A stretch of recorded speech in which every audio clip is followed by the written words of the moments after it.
So guys, now let's start with the new unit, the thorax. As usual, we'll first go with the introduction and the approach to the topic, and then we will take all these topics one by one. So I've given a content of what we're going to discuss. Uh, as per this topic, thorax goes, we obviously got to start with the thoracic wall first. So the first thing we're going to discuss about is the inlet and the outlet of the thorax. We'll see how exactly it is separated from the neck, and we'll see how thorax is separated from the abdomen. That will be covered in the inlet and the outlet, including the diaphragm part. We'll then talk about the thoracic wall. So we'll talk about all the intercostal spaces, the muscles, the nerves, everything about the intercostal spaces basically. It's how they're drained and what is the blood supply, nerve supply, and the arrangement of muscle fibers. We'll also look into some surgical procedure, how they're performed through this thoracic wall. After that, we will come to the viscera part. We'll come inside and we'll first talk about the pleura and the recesses. So we'll first talk about the coverings of the lung and some important recesses. They have some important clinical importance that we need to discuss.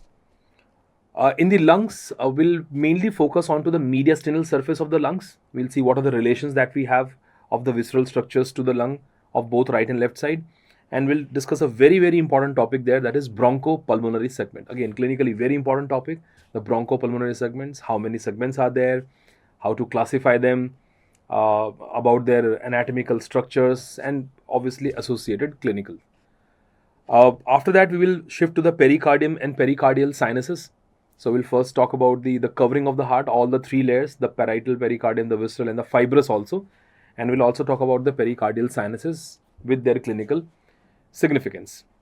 In the heart, we will start with the external features first. We'll talk about the borders and the surface of the heart. And the two chambers that we take in detail is the right atrium and the right ventricle. So we first talk about the outer aspect, the external feature, and then we'll cut off the heart and get inside the chamber, right atrium and right ventricle. Followed by the blood supply of the heart, in which we'll talk about the coronary supply, including the venous drainage which is done in the coronary sinus. Nerve supply of the heart, that is cardiac plexus, will be discussed. That's followed by that. And then we'll talk about certain smaller topics which are like the structures which are spanning in the entire thorax. Like we'll talk about the phrenic nerve. We'll talk about the posterior mediastinal structures like thoracic duct and esophagus. Division of the mediastinum we'll understand in the beginning only. In the inlet and the outlet, we'll understand that how exactly the structures are, how the mediastinums are divided. But when it comes to the contents of the mediastinum, obviously when you say middle mediastinum, so it's more about heart. Then out of all the mediastinum, the posterior mediastinum is the most important, having major structures like thoracic duct, descending aorta, esophagus. So all those will be discussed in the mediastinal part later.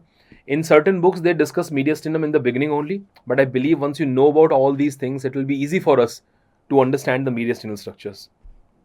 We also have to discuss certain sections of the thorax as the things are going more toward the clinical side. So obviously in the CT and MRI, you should be able to identify those axial images, the sectional images.